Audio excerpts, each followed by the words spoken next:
شهاب ثاقب هغه شپه باندې نه وي. څلورم کله چې نور سهار ته راخیږي دا داسې راخیږي او دا د ټولو مضبوطه نښه ده. څلورم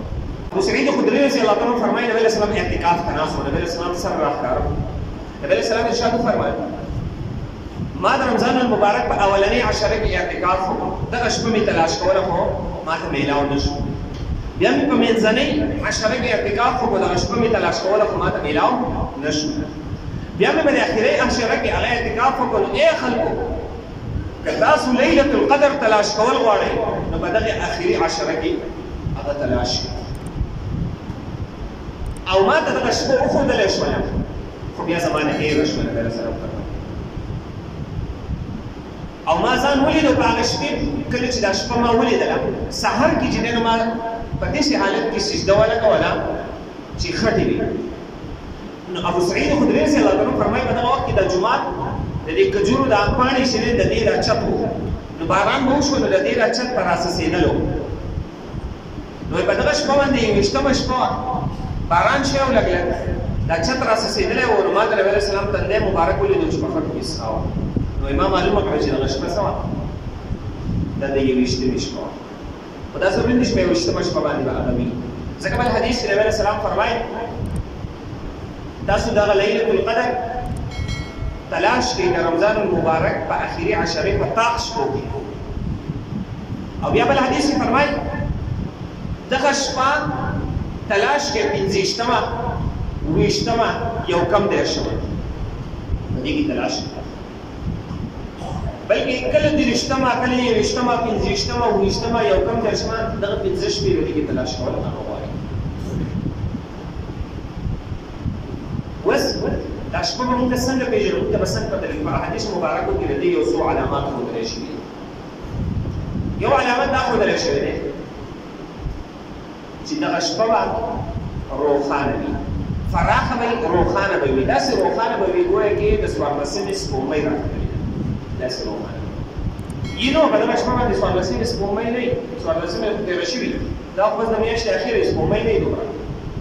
خو دا به هسې یو قدرتي به دې کې داسې یو رڼایي او داسې یو وضاحت او فراخي غونته کې موجود وي ته به وایې چې ګویا د څوارلسمې سپوږمۍ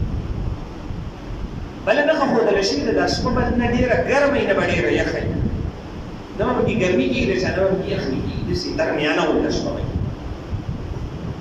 بله علامت ښودلی شوی دی په دغه شپه کې شهاب ثاقب نه وي. شهاب ثاقب دا هغه دی چې په دې اسمان کې دا جنات برخیږي او دا یو ستوری راځي دی چې دی نه هغه ولي داسې هغه شغونه لاړه شي تیزه په عام روزو کې یو په دې لیلة القدر په دې شپه کې شهاب ثاقب هغه نه درېیمه په روزو کې څو کلونه مخکې خبره مشهوره شوې وه وایي لیلة القدر تېر شوی دی په یوویشتمه باندې زما په خیال دوه درې کاله مخکینۍ خبره دلته د جومات کې څه کسان بیا په فیسبوک باندې دا خبره مشهوره شوې وه لیلة القدر تېر شوی دی رڼاګانې هغه نه دي پیزاګټ ته دغسې کې یو هوټل کې غوټ لایټ لګېدلی و نو دی خوا به دا تېز رڼا راتله نو خلکو یې وویل رڼاګانې دي او لیلة القدر تېر شوی دی او په حق یوویشتمه شپه باندې ما لیدلی شهاب ثاقب زه بیا حیران دي ته موبایل دا خلک عجیبه خلک لیلة القدر تېره شوه نو دا شهاب ثاقب څنګه ما ولید حدیث کې خو راځي چې شهاب ثاقب په هغه شپه باندې نه وي او دغه شپه باندې شهاب ثاقب ما لیدلی و د داسې مزول خبرې بس لیټ دې ولیدو رڼایي دې ولیده نه دا جدا یو قسم رڼایي ده داسې نه ده چې بس لیټونه زیات ولګوو چې رڼا شوه لیلة القدر. نو درېیمه نښه شهاب ثاقب په هغه شپه باندې نه وي. څلورم کله چې نور سهار ته راخیږي دا داسې راخیږي او دا له ټولو مضبوطه نښه ده دا څلورم په دې کې شعاګانې نه وي بس هغه تک سور کپوړی راوخیږي شعاګانې پکې نه وي بیا وروسته شعاګانې پکې شروع شي د راختو په دې ټایم کې دې کې شعاګانې هغه نه وي دا څلورمه نښه او دا له ټولو مضبوطه نښه ده. او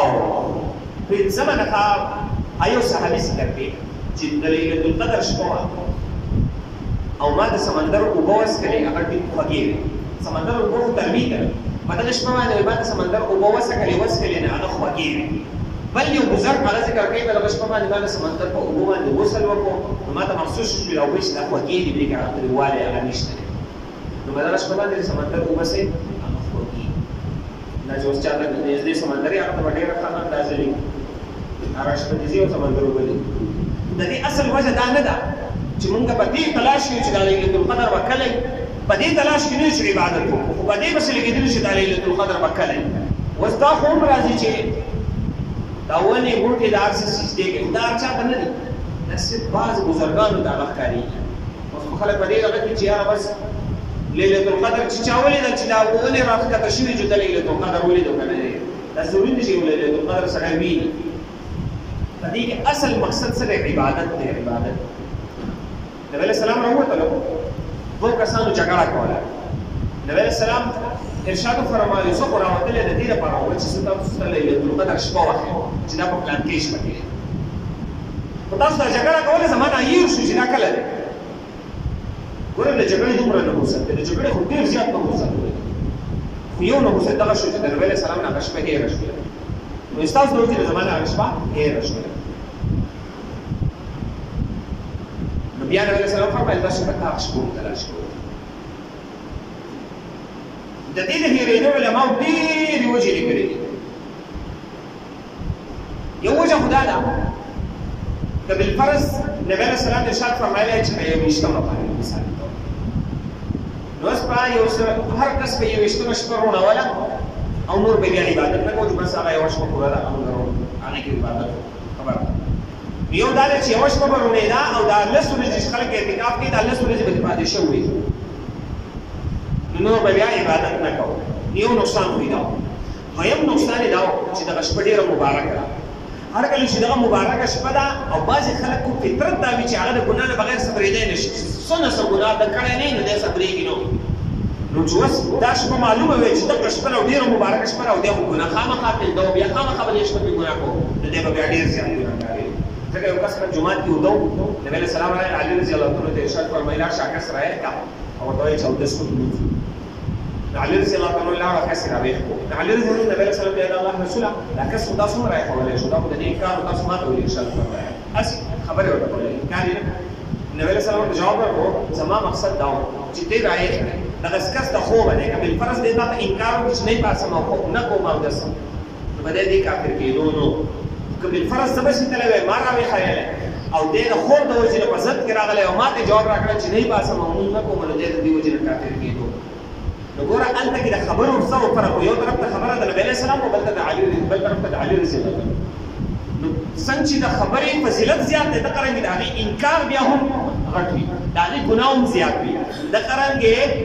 هر کله چې د لیلة القدر فضیلت زیات شو نو چې دا فکس معلومه ورځ وه یو سړي په دې کې ګناه کولی نو هغه به بیا ډېر زیات ګناهګار وي خو چې اوس نامعلومه ورځ ده نو که یو سړی ګناه کوي نو ګناهګار دی خو هغه مقدار کې به نه وي لکه څنګه چې بیا معلومه وي دویم دغه به کې دا دریم دا لکه څنګه چې تاسو ما مخکې واقع ذکر کړو دوه درې کاله مخکې دغه یو افوا خپره شوې چې په یوویشتمه باندې تېره شوې ده دا کوم کسان چې په یوویشتمه باندې تېره شوي د هغوی بیا باقی یو ورځ عبادت نه کوو ځکه د هغو سوچ دا و چې یوویشتمه تېره شوې ده اوس موږ عبادت سره وکړو موږ د لیلة القدر باندې شپې روڼو